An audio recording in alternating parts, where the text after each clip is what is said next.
Joining me now for another edition of the Knicks Film School pregame show with the Knicks taking on the Orlando Magic on Monday. A bit of a matinee on Martin Luther King Day. We welcome back a friend of the pod from the Sixth Man Show. You know how much I love to talk about this show. And it's a bit of a historic pregame pod because this will be the first time that I talk to someone that is an Orlando Magic fan after they finally decided to retire somebody's number that played for the franchise.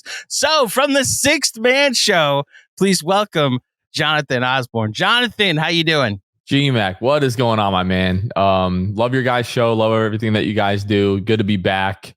And yeah, I know we're going to talk a little bit about Shaq and the jersey being retired, but I was listening to another Magic pod, the pod that the Orlando Magic actually put out, the Pod Squad, and they were talking about now there are only two franchises left that haven't retired a jersey: the LA Clippers and the Raptors.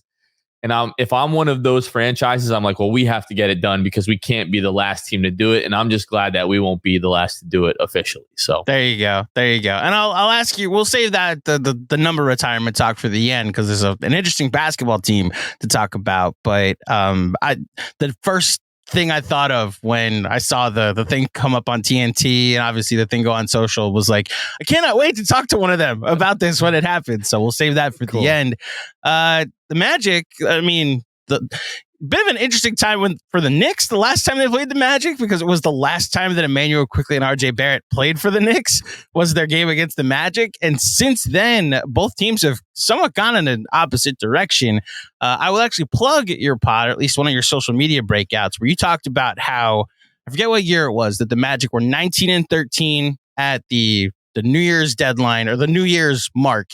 And then they went into a bit of a tailspin, and how nervous Magic fans may be that could happen, especially looking at the schedule and how much more difficult it gets.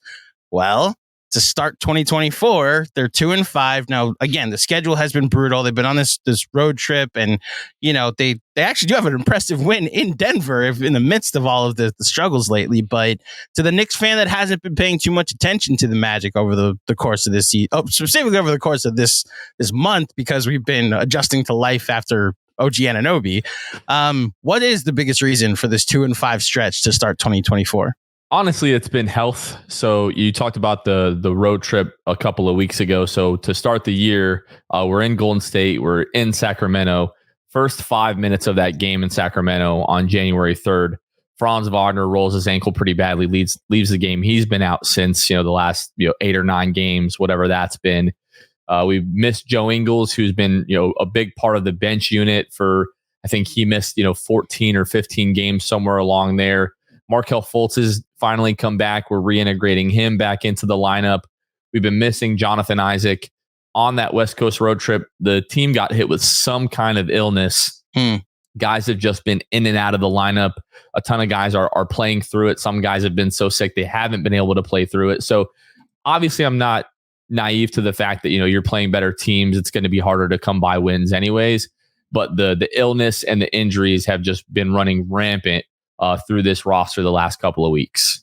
So that then leads to a follow-up question about who's going to play on Monday. Now, this is 3 games in four, not even 4 nights because of the matinee aspect. Like, that's the biggest takeaway I had from looking at their most recent games in Miami on Friday and then in OKC on Saturday, to then turn around and come to New York in the middle of the day on Monday. And I have no idea how much the weather going on in the Midwest might affect their travel schedule. Obviously, it's last I checked, I looked out my window, there were flurries here in Queens.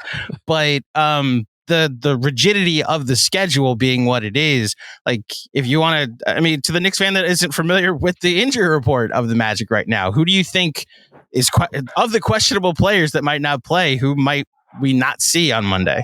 Well, Joe Ingles and Markelle, so it was basically ruled, ahead of those guys coming back, that they're not going to be playing in back-to-backs right away. So because of the back-to-back that we had Friday in Miami and then Saturday in OKC, Joe Ingles, Markelle Fultz, both of those guys missed the last game. J.I., this was his first game back Saturday, so he's officially back in the lineup. And then guys that have been missing time with illness, like Anthony Black, Goga Batadze, Jalen Suggs, all those guys got hit with it pretty hard. They're pretty much over it for the most part. The questionables, I think Gary Harris, Franz, Wendell Carter Jr., the official injury report, as I looked about 20 minutes before we started recording here, hasn't come out just yet. I would love nothing more than for Franz Wagner to be back Monday against the Knicks. We call that guy Wolverine because he is from Michigan, obviously, but he just tends to heal so fast and comes back, from things like this pretty quickly. So we'll just have to wait and see. If I had to bet, I would say that we'll probably be without, Gary Harris, Franz Wagner, Wendell Carter Jr., but I would love to be surprised, that matinee against the Knicks and get some guys back. So we'll see. I mean, the Knicks have been dealing with. I mean, they've actually kind of survived the life after Mitchell Robinson minutes. But it's honestly because Isaiah Hartenstein's just been a bit of a revelation since coming into the starting five. What they've had to somewhat navigate is since the trade that they made the day before New Year's for OG Anunoby is the backup point guard minutes and the backup center minutes, because they were kind of navigating it as is with Jericho Sims, and then potentially now it's Precious Achiuwa. And Deuce McBride's been fine as a backup point guard, but really is more of a wing. So I don't know if he has been fine. He's been fine in his performances since he's joined the rotation. But the point is, I'm impressed by the Magic. And when the Knicks went on to play them on that Friday night, they're a pain to play. They're a pain to try and score against.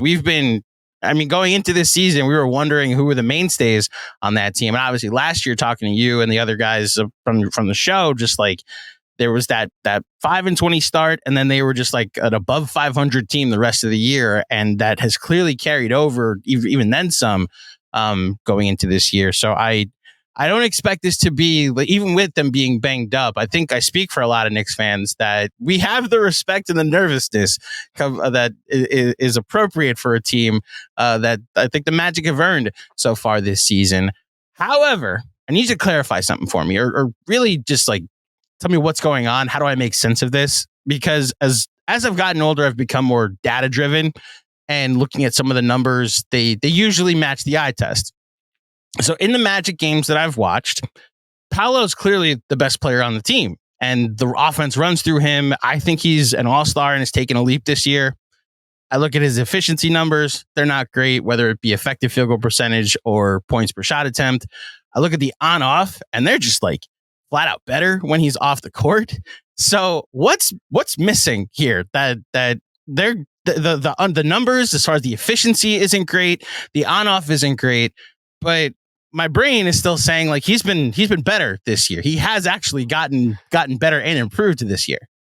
Yeah, it definitely is a bit of a mystery. What I would say is, one, the lack of a functional point guard in that starting lineup for most of the season has definitely had an impact on Paolo. Him starting the year last year, really in a similar fashion without Markelle Fultz, we sort of knew ahead of time that he was going to be out. And then this year, I think it was like 3.5-4 games before Markelle went out of the lineup. And he's just been sort of thrust into like he is effectively our point guard. Like he brings the ball up, facilitates the offense, everything goes through him. And I think although he has been better this year, he's still learning in that regard. Like he still has a lot of issues with teams just collapsing. Like he gets into the paint and he's seeing 2 or 3 guys on a nightly basis every single time that he gets a paint touch. And guys are learning that you can swipe down on him, and he's a little bit prone to turnovers in that area. So he's definitely improving there. A big emphasis for him going into this season was I need to learn how to play make a bit more for my teammates. So take advantage of some of these matchup advantages that I'm being given by these doubles and triple teams. And he's trying to sometimes make the more difficult play, making a pass out to the corner or a skip pass to the other side, instead of like, hey, like you could probably just draw a foul here or make a more simple pass to your big in the dunker spot there, whatever the case may be. I think another part of that is because the bench unit just has been so good. Like he's coming off of the floor and the bench unit's coming in, and Cole Anthony, Joe Ingles, Mo Wagner, Franz Wagner plays a lot with that second lineup as well. So I think there's a bit on both sides there. He could be a bit better and is improving on a nightly basis. He's learning how to deal with the amount of attention that defenses are giving him, and the bench unit just has been really good. So I think it's a mixture of both. Like he could be better, but the bench unit has been so good that it's going to make those on-off numbers look a bit worse, I think. Yeah, when Kevin was here last for that Friday night game to preview that, I likened this year's Magic team to the Knicks from 3 years ago when they were the 4 seed, and it was like Julius Randle with the starters. It was like the offense runs through Julius Randle, and everything is very heliocentric, and we play off him. Now, Randle shot better that year, but the effective field goal percentage was actually pretty close to what Paolo is now. And then the Knicks had this bench unit with Derrick Rose and Immanuel Quickley and Obi Toppin and Nerlens Noel and Alec Burks. Like, that was how they were building leads. It was like the starters play even, and then the bench just blitzes teams. And I had a feeling that based on the numbers, you were going to say that the bench is how the Magic have been really building up these leads. Now, what's also similar is that the offense for both that team, that Knicks team in 2021 and the Magic this year has not been the strength of the team. It's been the defense that's really been what you're most worried about with the Magic. And, going into this year, I mean, I'm curious what your expectations were and, how they've potentially changed. Like, going into the final, really the second half of this year, like, what is your expectations, knowing what the profile of this team is, where they don't have the greatest offense and do have a pretty great defense still? Yeah, that was really the expectation coming into the season, that like if the Magic can, because for so long they've been bottom 10 in offensive efficiency for the better part of the last decade, but you knew that the defensive personnel was going to be there with Jalen Suggs, with Jonathan Isaac, hopefully finally fully healthy, and then just a bunch of other guys that we consider plus defenders, like Markelle Fultz and like Paolo even. A lot of people thought he was just going to be a cone defensively coming out of Duke, and that really hasn't been the case at all. He's been really solid on that end. And then Wendell Carter, Franz Wagner, and just sort of up and down the roster. You knew that if this team was going to be good, they were going to have to be good consistently on the defensive end. Looking at the personnel and sort of the way that we finished last year, I thought there's no reason that this team, like the floor should be a top 10 defensive unit. And we've been hanging around, 3, 4, 5 throughout the last couple of weeks here and really throughout the season. And I said, this team, like the ceiling, this team could be the best defensive team in the entire league. And to start the year, they were, and there's some other reasons that they've fallen off a little bit. But top 5 defensive team tells you historically you're going to be in the postseason. So that's really where I had us, whether that was going to be the play-in or maybe you make the 7th, 8th seed. Looking at the way that we finished last year and the way that we had started the year, and you still end up at 34 wins. It's like if you just can get off to a better start than 5-20.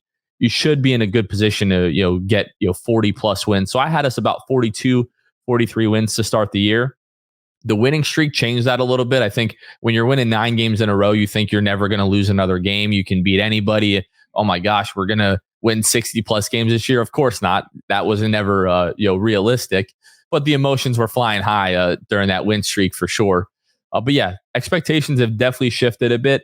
I think our goal now is to just stay out of the play-in. If we can finish 5, 6, 7, or 5 or 6, and stay away from 7, 8, 9, 10 in the East, I think Magic fans would be pretty happy with that.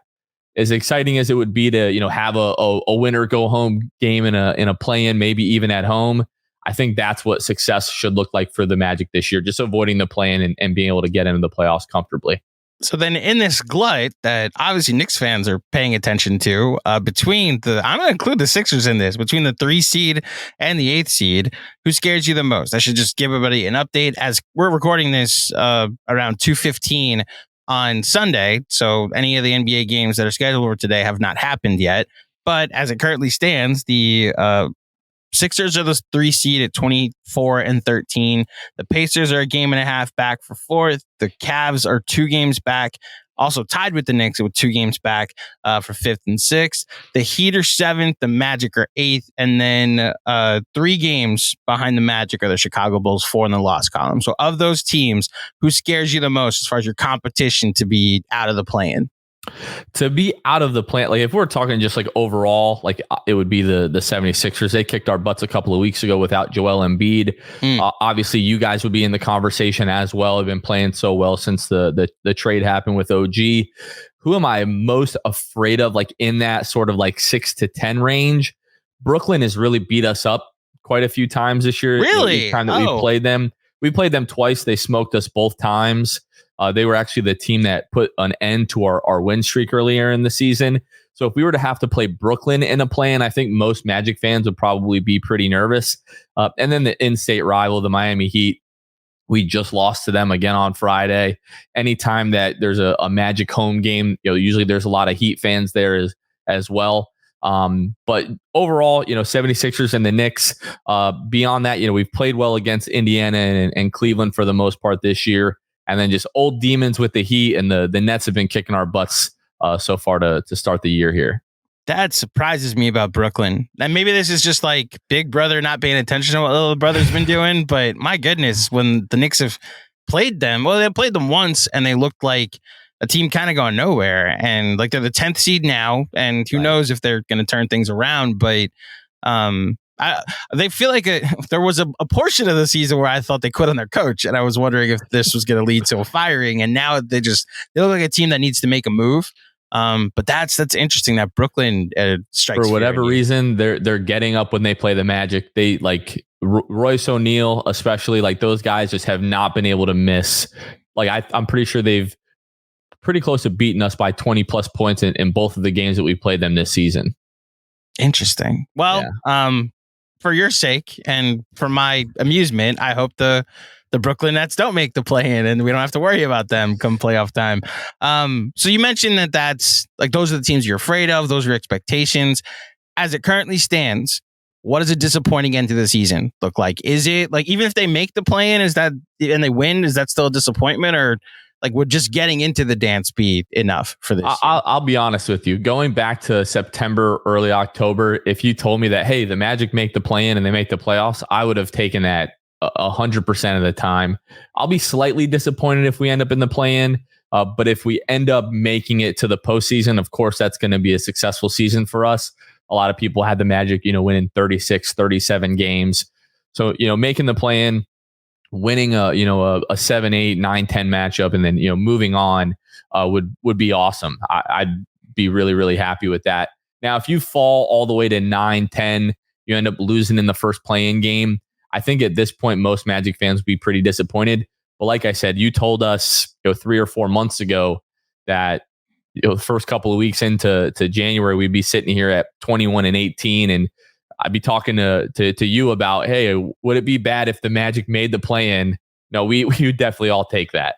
Yeah, especially for as young a team as they are, and with Paolo being your best player in his second season. I think that's honestly where I've settled on how much the play-in matters, because like the Lakers are 11th right now, and in the past it'd be like, oh my gosh, they're 11th. That's awful. But we've reframed it to they're a game out of the play-in. It's like, no, they're 11th. That's bad. And I just, for a while, I've tried to calculate how much the play-in matters. And the Heat honestly helped last year. Maybe the Lakers too, in being like a play-in team can make the finals. Now that's a very specific play-in team, but the point is, like, this very much has been a deciding who finishes 7th and 8th and then gets bounced in the first round. So I understand the hesitation for looking at the play-in as an accomplishment, but like last year, I thought it mattered that OKC made the play-in, won a game, and got that experience. 2 years ago, I thought it mattered that New Orleans made the play-in, won twice, and then as a 36-win team as an 8th seed, it like took the Suns to 6-7 games. And like that I think is the experience that matters for a young team like Orlando. However, I can understand if expectations have changed and a move potentially wants to be made. So amongst the Magic fan base, is there a move that Magic fans want more than others? Is there a player specifically that you or the fan base is targeting? Is like, you know what, if only we could add blank, we could maybe elevate the ceiling a little better. Yeah, I thought this was pretty like overwhelmingly like the majority was on board with this move until like this last week. It seems like there's been a lot more like divisiveness on this guy. Mm-hmm. Magic fans seem to be in two camps. Either, hey, we have our stars, let's add like a complementary piece to help those guys really accentuate what they do well. And then the other camp is like, oh, well, why are we going to make a move if it's not to add another star, to the roster that we already have? I and a lot of other Magic fans are in the camp of like, we have Paolo, we have Franz, which Funny enough, I remember listening to the episode that you did with Kevin leading up to the last game, and he said all season Paolo and Franz haven't had a single game where they both play well. And then the Knicks game, those guys combined for literally the next day points. was the day exactly. that they so play well. We found that to be pretty funny. Like we were in the group chat, like Kevin, you just told Andrew that they never play well together, and here they are. I'm glad one of us found it funny, yeah. Jonathan. Yeah, I understand why you wouldn't find that funny for sure. Mm-hmm.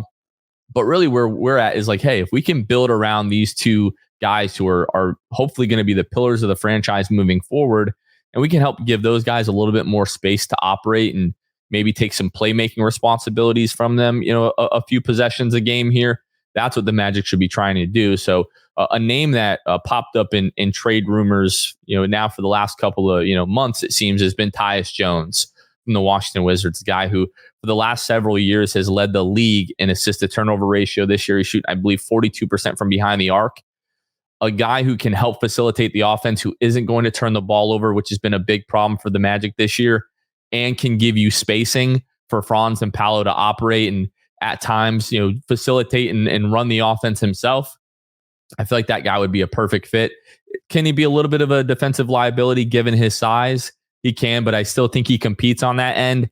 And I think being in the backcourt with Jalen Suggs and playing alongside guys like Franz and Paolo, who are solid defenders, maybe you can hide him to a certain extent. So a lot of Magic fans are hungry to see if we can, make a move for Tyus Jones potentially at the trade deadline.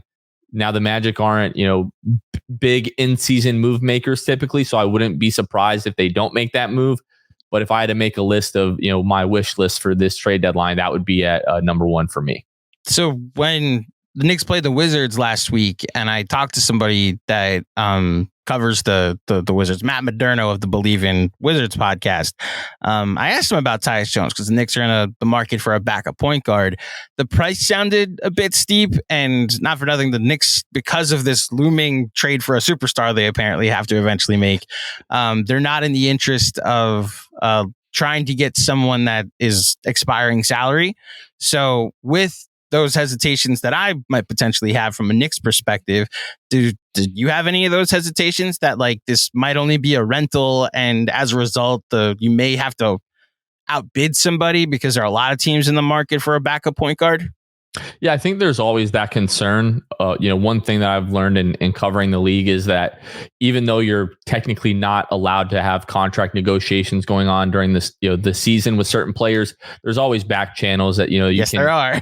have those conversations anyway. So for me, I would love if there was some kind of handshake agreement, like, hey, Tyus, if we're going to trade for you, we'd like to, extend, re-sign you in the off season, but if that's not the case, really the type of move that I would be looking to make with Washington would be for either a Markelle Fultz, who is going to be expiring heading into this offseason, who's from that area, grew up watching the Wizards local, a guy like Gary Harris, who with the play of Caleb Houston, the guy that we drafted in the second round last year after Paolo, he's been playing really, really well the last couple of weeks, shooting the ball really well. You may want to free up minutes for a guy like that. So if you're going to be moving some kind of expiring deal anyways, the hope is like get Tyus in the door, show him what we're building here, kind of show him the vision. You have a few months for him to sort of buy into that. And then maybe you'll have a leg up in negotiations as it pertains to other teams around the league heading into the summer. So some kind of like expiring deal to make the money work. Maybe another young player that maybe the Magic are willing to part ways with, but maybe just needs to change the scenery, like a Chuma Okeke. And then if they want a first round pick, the Magic own Denver's 2025 first round pick, which in my opinion is essentially a second. So some Magic fans think that's a bit too steep. But if I'm like, we're bringing this guy in with the idea is to re-sign him and him to be a maybe not a piece of the core, but a complementary piece that you think that you'll keep around for a few years, I'd be willing to give that up personally, because I think it makes sense for this season and helping the Magic make a push at, the fourth, fifth, or sixth seed or whatever. And if you can re-sign him, that's a guy that can be a pretty, significant piece for years to come. Yeah, I think. Listen, just hearing that, if that's the offer that the Magic, or even I guess in this specific sense, you're willing to give up for Tyus Jones, that would outbid me for what I'd be willing to give for the Knicks to potentially get him as a backup point guard. And look, right, for you guys, a backup. For us, I would start him immediately. So he would be your starter. You'd be offering him the starting point guard position, which obviously is different in what our needs are at this point. And look, you mentioned that. Like, because you bring him in and you have his bird rights, you can go and exceed the cap. And because this Magic team is really young, it's not that expensive at the moment. So I don't fully disagree with the idea of going out and getting a Tyus. I'm a fan of Tyus Jones. If it wasn't for the fact that the Knicks have to think in terms of beyond this year, I would have that would be the guy that I'd be like, this is perfect. He's already played for Tibbs. He's already been a backup point guard for Tibbs. This would be perfect. And then, obviously, like I said, there will be other suitors for him, which is why I think the Jordan Clarkson or the Malcolm Brogdon which is funny. I keep bringing up Clarkson and Sexton. The Jazz might be buyers at this point. They're 21-20. They're firmly in the Western playoff picture. So I may need to just adjust and not talk about them anymore. So you mentioned that the Knicks are one of those teams that you're afraid of, that you respect in this glut of teams around the Magic. At a certain point in the show, I like to turn over the pod to my guests to see if they have questions or any specific thoughts about the Knicks that they'd like to give. So if you want to comment on the OG Anunoby trade, you can. But then, do you have any thoughts or questions about the Knicks through through 39 games this season so far? No, just looking at your guys, schedule and sort of the way that it's broken down, since that trade, you guys are like 6-1, 6-1 the move. I just want to know, do you all think that this is sustainable, and how real is this recent stretch of games that you all put together? So the defense, I absolutely think is sustainable. They're the best defense in the league. The fact that the net rating is also the best in the league since the trade, I think some of that has to do with the schedule, like blowing out Portland, blowing out Washington. The demolition of Philly got us in irrational places. I'll just say that when when they beat Philly by 36 on the road, Embiid at the peak of his powers, they were healthy enough that we could overreact to it. That's when it started to get a little are they going to the finals now? And so the Mavericks game that just happened brought us all back down to earth to kind of see what's wrong with this team. You say sustainable. The thing I think that's giving a lot of Knicks fans confidence, at least until the trade deadline, is that 12 of their next 14 are at home. The 2 road games are Brooklyn, so they don't leave New York, and then Washington, who cares? They'll probably be favored by double digits anyway.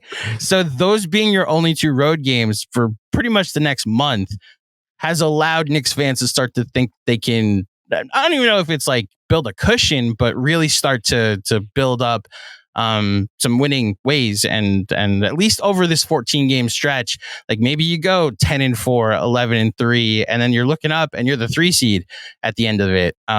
But I think the bigger takeaway is that this roster is still incomplete.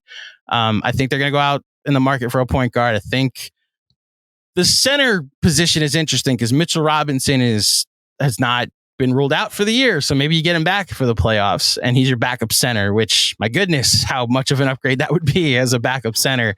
So I think it's an incomplete team.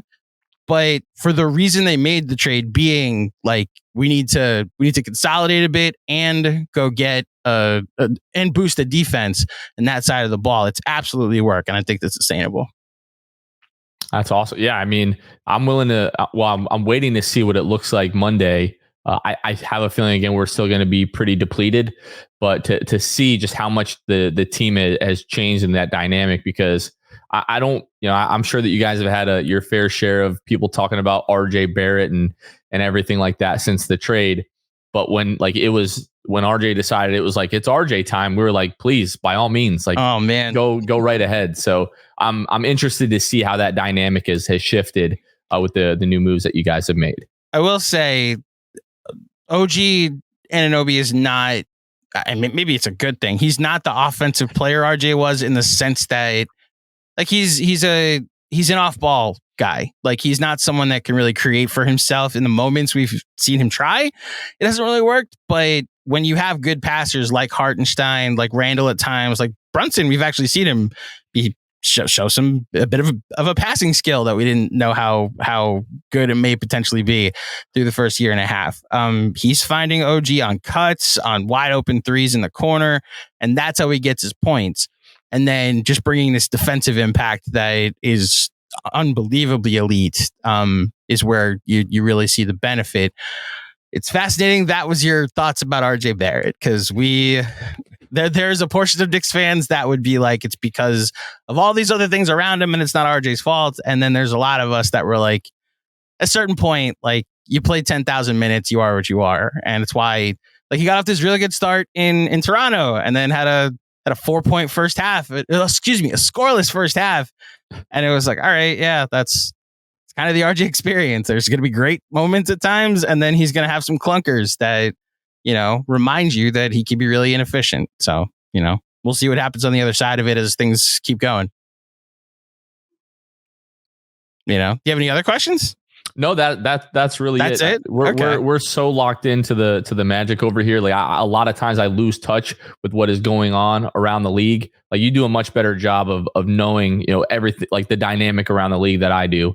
So no, I'm just like, that was my question. As soon as you guys like started going on this run with OG, like, are they going to come back down to earth? Like, because to be honest, I wasn't like blown away, by the trade, because I felt like what Toronto had been asking for OG over the last couple of seasons had sort of overrated him. So I wasn't sure what to expect. But from your perspective, it seems like he's like the perfect complementary piece for what it is that you guys need. A guy that doesn't need to have the ball to be successful, is making cuts, knocking down open threes, and then bringing that defensive impact that you guys need. That I do think that RJ Barrett brought to a certain extent, but OG is definitely an upgrade there. So I was just like waiting, like, hey, like, is this really going to move the needle for the Knicks? And you guys keep winning and keep winning. I'm like, okay, are they going to come back down to earth? So that's what I was wondering, because if you guys are going to continue to play at that level, you mentioned the third seed. I don't think it's unreasonable that you guys continue to play at that level, that you could, reach that third seed. So, it's funny, as far as the evaluation is concerned, just taking RJ out and putting OG Anunoby in, their most used lineup is now their best lineup, which hasn't been true in the past. Their starting five, the thing you see at the beginning of each half, is also your crunch time lineup, is their best, most used as far as possessions and minutes. That lineup gets to play the most. And I think that's the biggest difference that we're seeing, is that you kind of had to, like I said, you survive the minutes with the starters. Sometimes they're a positive, sometimes they're a negative. And then the bench comes in and blitzes teams. And it's now worked the opposite, that your starting five is now your best lineup, but the price you have to pay to do that is give up Immanuel Quickley, who was, for my money, the best sixth man in the league, could have been a starter, and you're seeing how good he is as a starter in Toronto. And it's why I think they're going to go out and get another ball handler. And it could be a point guard. It could be, I honestly think it'll be a point guard. And then they'll just move Deuce McBride, who's been really good, shooting 51% since joining the rotation, from three at least. So yeah, we'll see. I think it's an incomplete team, but I do think the ceiling has been raised since the trade, which, we'll find out what that looks like over the next week or so. Yeah, that trade kind of threw a cog in some of my offseason hopes, because I was like, Immanuel Quickley, if the Magic were able to, sign him in a restricted free agency this year, that would be a huge win for us, because you sort of alluded to it earlier, like that elusive other star that the Knicks are sort of always rumored to be signing or trading for or whatever. It's like, well, are they a team that is going to be able to afford to keep Immanuel Quickley if they're looking to make these other moves? And now that, the Raptors just gave up what they gave up to get RJ Barrett and get Immanuel Quickley, I'm sure that they're looking to hang on to him and keep him. So that trade, as soon as that happened, we were like, well, Immanuel Quickley's out the door. That's not happening for us anymore this season or this offseason. I think you would have fit perfectly with the Magic too, which was the part that stinks. Don't rub it in. Don't rub I'm just saying, like, I loved. Listen, I think he penned this letter through the Players Tribune. Yeah. And just like, I'm sure you can understand this. Like, it's one thing to root for a basketball player for what they do on the court, when you like also realize they're like a good person too. Yeah. And that adds to it, and it makes it much harder when those guys leave. Like, I think back to when we blew our team up a few years ago and, trading Nikola Vucevic to the Bulls. I don't remember if you saw that his first press conference, but he was asked about leaving the Magic. And at the time, Josh Robbins, who now covers the Wizards for The Athletic, he was covering the Magic, and he jumped on that first Zoom call with all the Bulls reporters. And he said, if any element of sadness exists, leaving Orlando, like, could you express that? And the dude had to basically like stop the press conference. He could not continue. He was in tears, and that absolutely ripped our heart out. So I did read that piece, in the Players Tribune for Immanuel Quickley. So I'm sure it was the same for you all. Like, knowing that a guy like really enjoyed like playing for your team, and not only appreciated playing for the team, but for the city and the fans and everything like that. And although he's excited about his next chapter and his next opportunity, the sadness of like, oh, hey, like, we didn't end up getting done what we wanted to get done there is always a tough thing to deal with. Yeah. And it's look, when you draft a player, it's even more of an attachment, because you get to see the growing pains and what they've become and their development. And, I think it's caused a lot of Knicks fans to have to kind of go through it over the last week and a half. And it helps that they're 6-1 since the trade, but yeah, winning helps. Like it heals everything somehow. Yeah. And it's funny how that works, but this is just the nature of watching a basketball team, of following sports, is that you appreciate the people that are part of the team, and a part of the journey that you're on. So we'll obviously see what happens up in Toronto. I am curious, as we two more questions before we get out of here. I hinted at the Mount Rushmore of rivals that I sent you ahead of time. I asked Kevin the last time he was here, and this is something I ask everybody. So, I'm assuming the Miami Heat are on this list. We just want to say one. It's the local team, or the interstate rivalry. Freaking Heat is what I dirty stinking freaking Heat. I co-sign that completely, sir. But what are your four teams that you look forward to playing the most, that you consider the Magic's biggest rivals? So I don't look forward to playing any of these teams, to be honest, because I hate them. And there's always that fear, especially the last decade, of like, hey, I hate this team. We're going to lose to this team. We're going to have to hear it from their fans anyways. But my Mount Rushmore of Magic rivals, or I'll just call the teams that I really hate. The Heat are by far and away. Then I hate the Miami Heat more than any franchise, in any sport on the face of the earth. A lot of it has to do with the fact that they've just been, much more successful. They came in the league 1 year before the Magic, and they've been much more successful in their time in the league that we have, obviously, with the championships. The LeBron era grew a bunch of bandwagon fans throughout the world and the country, but especially Central Florida. So whenever the Magic play the Heat for the last decade, there's tons of Heat fans in the building. So I cannot stand them. Next is the Toronto Raptors. With the Jalen Suggs, Scotty Barnes draft, I know Kevin talked about this, but Toronto fans are some of the weirdest fans in the NBA, in my opinion. They just, whatever opportunity they can to crap on not only Franz Wagner and Jalen Suggs, but even Paolo Bachero, they take any opportunity they can. It doesn't matter. Like, Paolo Bachero can have a 42-point game. He can have a triple-double. The night that he misses the game winner a couple of nights ago, they let us hear all about that. So Miami Heat, the Toronto Raptors, the Lakers are definitely up there, just given the history that we have with losing, Shaq to the Lakers, Dwight being traded to the Lakers. People already make jokes that, like, oh, Paolo Bachero is just going to eventually leave for the Lakers. So the Lakers are definitely up there. And then, no offense to present company, but the Knicks. And the reason being, the last decade, the Magic have been very bad. Anytime the Knicks come to town, Knicks fans, all over the place, they travel very, very well. I knew it. And those freaking "Let's Go Knicks" chants. So 2 seasons ago, our home opener was against the Knicks. I was at that game with our producer, Kevin, and we sat on the baseline that is closer to the Knicks bench. So, of course, tons of Knicks fans, they want to be there. And the Star J chants and the Obi Toppin chants and all that kind of stuff and the Let's Go Knicks chants. It was legitimately probably the least fun Magic game I've ever been at. So, the reason is nobody wants the opposing team's fans to come into the building and sort of take over. When I'm at Magic games, I come with a voice, I leave with no voice. Just like the guys, I leave it all on the floor. I leave it all in the stands for my Orlando Magic. And the fact that there's maybe 3,000 or 4,000 Knicks fans in attendance and the other 12 to 14,000 Magic fans can't be loud enough to drown out these Knicks fans, it just drives me crazy. It's been a problem that I've had with Magic fans at Magic games for 10 plus years. It's starting to change. Like when the Heat were here a couple of weeks ago, you heard them a little bit, in the third quarter, the Let's Go Heat chants.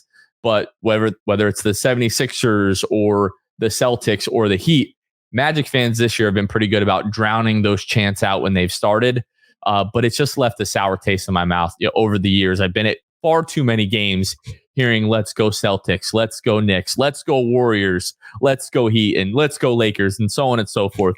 So that just always really irritates me. So you're hitting. But I love you. You're great. You're great. Oh, yeah, I'm fine. I would be as loud if I was there. I promise you. But I understand the invasion of your building that can occur. Which I don't know if this makes you feel better, but Knicks fans do it to Atlanta. Knicks fans do it to Charlotte. But nobody does it to the Knicks. That's the thing. Nobody does it to the Knicks. It comes with the territory. Like, right. I get it. It's coming to the Big Apple. Like, I get it. And I will say, if it makes you feel, this wouldn't make you feel any better. There were some "Let's Go Heat" chants in the Garden last year. For game one, when the Knicks, the game was ending and the Heat were on the verge of winning game one.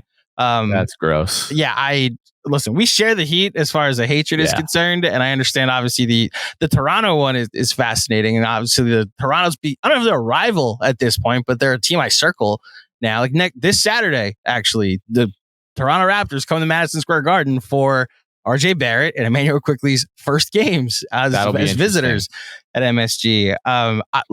What do you think that'll be like? What's the reception going to be? Oh, they'll be absolutely positive. They were even RJ with warts and all, was a beloved Knick by, I would say, the vocal majority of Knicks fans. I think Immanuel Quickley even more so. That will be an emotional night, but I think an overall, all right, this is a positive, and now we got to kick your butt. That's I think going to be the nature of how that game goes. I wish I could tell you that's going to ever change, but I'm sure you know this from being down there. There's a lot of New Yorkers that now live in Florida, so that's unfortunately a transplant issue more than it is a Knicks fans in Orlando issue. You bring up the Lakers and how Shaq left for Orlando. I left for LA, and obviously, so I only know this secondhand from talking to Magic fans like yourselves, and the 30 for 30. This this Magic moment or one Magic moment? You're very good at these segues, by the way. I know where this is going. Very good. Thank you. Well, so Shaq leaving Orlando, I know it left on bad terms, but that documentary, it seemed to be was healing to an extent, and I have to think that now he's going to be the first ever Orlando Magic player to have his number retired by the franchise is the ultimate hint of closure that one of the greatest centers ever, one of the greatest players ever, in my money, the best player to get drafted by the Orlando Magic will now, break the ice and be the first number in the rafters. So what was your reaction? Is it similar to what mine was when I saw the news that Shaq's going to be the first to get his number retired? So it wasn't so much of a shock because he, on his own podcast a few weeks prior, had just sort of in passing mentioned that, I'm going to be the first jersey retired in Orlando Magic history. And Shaq says things sometimes just to say things, but that felt a little bit different. It was so matter of fact. And then we started putting the puzzle pieces together. It's it's the 35th anniversary season. The TNT game on February 13th. We're going to be wearing the classic edition jerseys that night. Everything sort of seemed to be lining up. So when the news came, we were like, wow, this is actually happening. We weren't completely shocked, but it was okay, we're really doing this because for the longest time, ownership and upper management, above president of basketball ops and so on and so forth, that talked about how there was this criteria that they had written down on a list and they had put in a drawer somewhere in the arena that no player had matched that criteria to that point. And when you looked at it, it was Shaq is obviously one of the best players ever. He was a Hall of Famer, took the team to the finals. He was a 4-time All-Star in his time here. As a rookie, he finished 7th in MVP voting. What kind of criteria are we talking about? And the only things that hadn't been accomplished was we have never had a player win league MVP, and we've never had a championship team. No player in franchise history has won a championship. So we're if somebody wins a title, like the best player from that title team is going to be the first guy to get his jersey retired. So now all of a sudden they're breaking away from that criteria, and Shaq is going to be the first guy to be retired. Number one, absolutely, for a lot of the reasons that I just mentioned, deserves to have his jersey retired. Like, there are plenty of statistics. The guy hasn't played for the franchise in almost 30 years. He's still top 10 or top 6 in a ton of different categories in Magic history. So absolutely deserves it. I sort of compare it to, like, that friend that you've known your entire life. You guys grew up together, and that one time he did something to you that, like, really did you wrong, and you spend some time apart, but you're like, look, this isn't worth throwing this entire friendship away for. So you don't necessarily forget what he did, but you decide to get over it and remember the good times anyways. That's what it is with Shaq. Like, sure, the breakup was messy, and Magic fans, like, we're not blind to the fact that there were fault on both parties. Shaq and the Magic, the negotiating definitely could have went a bit better. And some people may not know this, but that negotiation period happened in the only window in the history of the collective bargaining agreement where there was no such thing as restricted free agency. Yeah. Everybody was an unrestricted free agent. So that it wasn't like the Magic could match the offer that LA, like, had it been Immanuel Quickley, not saying Immanuel Quickley is Shaquille O'Neal, but had it been Immanuel Quickley, the Raptors or whoever would be able to match that deal and keep their guy. So that's what happened with Shaq.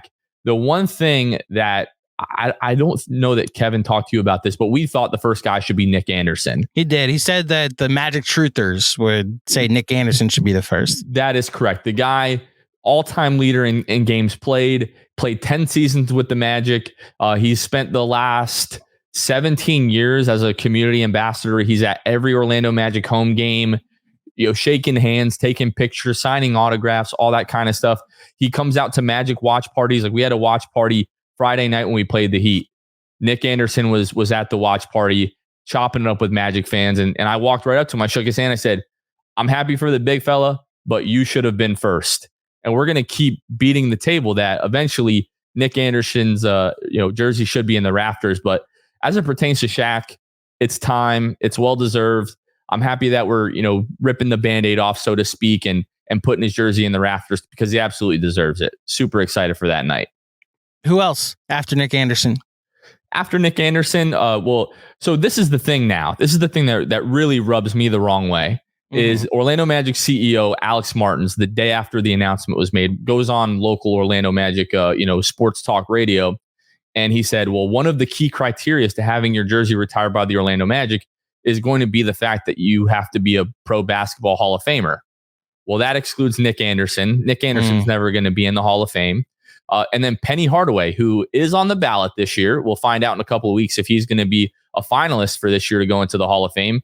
But what if Penny Hardaway doesn't get into the Hall of Fame? You're just never going to retire Penny Hardaway's jersey? Like, that's ridiculous. When people say Shaq, it's almost Shaq and Penny. Like, those names are just so, forever linked together.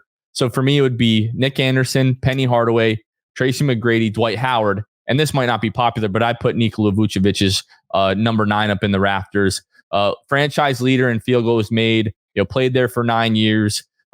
Just a great guy. Like, I can't say enough good things about Nikola Vucevic. And you could tell that guy wanted to be here forever. He was on our show last year. He was still a Chicago Bull. And I asked him, would you ever want to, come back and finish your career in Orlando? And the guy couldn't say yes quick enough. So, like, a guy that is just so beloved by fans in the way that Nikola Vucevic is, those would be the guys that I would have up in the rafters next. Is that in play? Like, he's a free agent this offseason. I don't think so. I don't think it is just yet. I know he was is he a free agent? Because I know he just re-signed with the Bulls. Oh, it might be at one point. It might. You're right. I remember he's as part of the conversation is that he might be able to.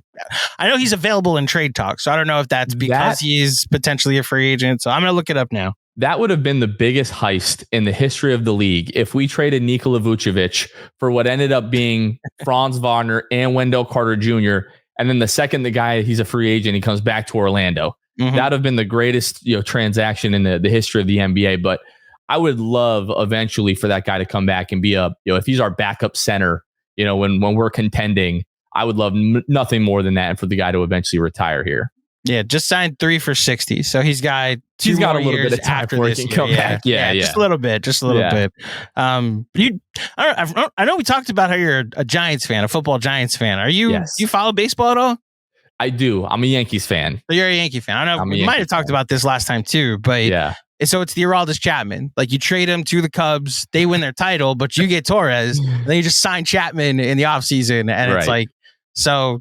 Like you got what you wanted, and then we get him back anyway, and the prospect that unfortunately it didn't work out quite the way we wanted to with that second stint with Chapman. But yeah, it is similar to that. Yeah. Listen, we have different standards as a Mets fan. Like when you're that good a closer, I understand the memory of Chapman with the Yankees is the walk-off home runs the playoff home runs that he gave up by the Astros. Yeah, by the Astros. I get it. I'm just saying, like the fact that you were in those moments means there are levels to disappointment. Trust me, as someone still paying for Max Scherzer's contract, there are levels to this. Well, look, I know the name of your show, the Sixth Man Show, is because the one number that was retired was 6, because the Magic fans are the sixth man. So was there any thought of like we're the 6+1 show? Like I know it doesn't make sense, but like this, I guess the spirit of the show actually works because you guys are going to make an effort to try and get Nick Anderson's number. But what is that like now that it's technically like there's going to be a second number retired? Well, so I think it just still kind of works out because like 6 is still retired for the fans. So it really still works out for us. We always just brought up that talking point as like hey, isn't it ridiculous that 6 is the only jersey retired in Orlando Magic history when you've had guys like Shaquille O'Neal and Penny Hardaway and Tracy McGrady and so on and so forth. So that was always sort of just like, hey, like, by the way, we're annoyed about this. Oh, and also this is why we named our show that. So the fact that there's another jersey up there doesn't bother us at all. We've been begging for that for a few years now. But yeah, 6 is still retired. Now, if they unretire 6 for whatever reason, then we're going to have some real issues. That's a problem. That's a problem. Everything. But for now, we're okay, I think. Yeah. Yeah. Well, look, again, the moment I saw it, I thought to DM all you guys. Well, we thought that was really cool. We thought that was really cool that you did that. You guys were like the first thing I didn't know that's why it was called Sixth Man. And then you guys enlightened me. Like one of my favorite pieces of like useless NBA trivia is that the Magic are one of the 3 teams that didn't have a number retired. And I was like, man, there's like candidates for that too. Yeah. So I hope listen, as a Mets fan who just got bought by Steve Cohen and like he's just retiring everybody's number. Like we had 2 numbers retired for most of my life, and now it's like, all right, Keith, Willie Mays, Doc, Darryl. I would be shocked if there's just like as many numbers as Monument Park up at Citi Field in the not. How do you feel about that though? That they're retiring all these jerseys now. What's funny is like you said that there was like an adjustment at first that like it used to be none, and now that the Band-Aids ripped off, now you're like, okay, well, is the criteria different? The Mets don't have a ton of success in their franchise. I'm sure like I can't relate to that as a Yankee fan, but like I like to remember the championships that I was alive for. I know everybody talks about the 27 and so on and so forth, but like the only championship that I can like cognitively remember is 2009. So I don't talk trash to my friends that are Mets fans until they start, because you guys have, last couple of years have had some, I genuinely hate the well, okay, I don't hate the Yankees. I just like I can be that talkative Mets fan, but it's very it's from the perspective of little brother. Like I'm teasing my big brother because I know your standards are unreasonable. That's how we are with the Heat. So I totally can relate to that. You get it exactly. You know what I can't do, Jonathan? Reflect on the championships I was alive for. Unfortunately, they haven't won since '86, and I was born in '88, so I don't have that recollection ability. So, for a while, it was like the 2 Hall of Famers, Piazza and Seaver, were the only ones that got it retired.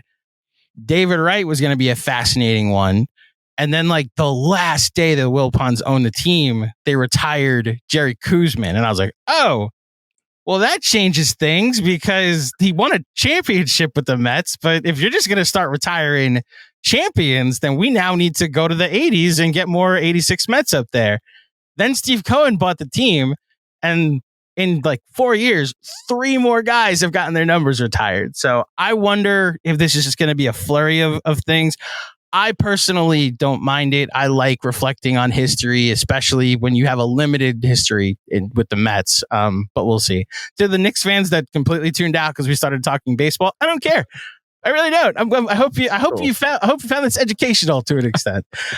Well, I will be tuning in whether it's on League Pass or whether it's on national. You said is it on national TV when Shaq gets on TNT that night? It's on TNT. Yeah, which makes sense. That really they would cool put it on TNT to give ourselves a shameless plug, because that's the first nationally televised home game that the Magic have had in the regular season in a decade. When the schedule came out, we knew that we had that game. I think we have like 200 Magic fans that are coming to the game like with our group. So it was like awesome. Like it's us versus OKC, like one of the best young teams in the West, one of the best young teams in the East. This is going to be a great time. And now the fact that we're all going to be there for the jersey retirement for Shaq just makes that night really, really cool. So like we cannot wait for that. So it's funny. You know what happens the next day, right? Oh, yeah, we have the Knicks at home. They play the Knicks. It'd be awesome, yeah. So I'll be talking to you or one of you guys, but right before that ceremony happens, cool. So we can preview the next day on Valentine's Day when the Knicks play the Magic down in Orlando. Well, Jonathan, thank you so much as always for joining me. It's always great to connect with you. I'm a fan of the Six Man Show. It's well done. You guys are great and interacting. And as someone who covers a team that is not as inviting to local fans and media, that it's impossible to get any type of access or credentials. I live through you guys and how much the Magic work with you and embrace you guys as content creators. So congratulations on everything. And obviously with this new chapter with retired numbers. Before you get out of here, please tell the fine folks at home where they can find you and all of your stuff. Yeah, first of all, I just wanted to say thank you and thank you to the whole, KFS team for having us on. We're not Knicks fans, but we are fans of a Knicks film school. So appreciate you guys and everything that you guys do. And we appreciate you guys always having us on. It's always a lot of fun to talk to you guys, to you especially. And we're really, really fortunate, for the Magic's communications team that they have been so friendly to, like blogs and, fan podcasts and everything like that. We don't take that for granted because we know that it's not it's not common around the league like whatsoever. So we feel incredibly grateful for that and all the experiences that we get to have and events that we get to have. So really, really appreciate you shouting that out. But yeah, we're on YouTube, obviously, youtube.com/The Six Man Show, all over social media, Instagram, Twitter, Facebook, all that kind of stuff at Six Man Show. And yeah, appreciate always talking with you, Andrew. Good luck, tomorrow on MLK Day. And maybe we'll see you guys in the playoffs this year. I don't know. Maybe if you guys are 4, we're 5. Nice little first round matchup. Might be unlikely for us, but I don't feel like it's completely out of the conversation. That would be a lot of fun. Playoff games with Knicks fans in Orlando. I don't know how that would go. I was about to ask, do you want that when the Knicks, you talk about Knicks fans invading buildings? What you wish for, right? I was about to say. Maybe it would be fun. Who knows? But who knows? Appreciate everything that you guys do, man. Always good talking to you. Really, really appreciate having us on. Absolutely. Thank you, Jonathan. Thanks, Andrew.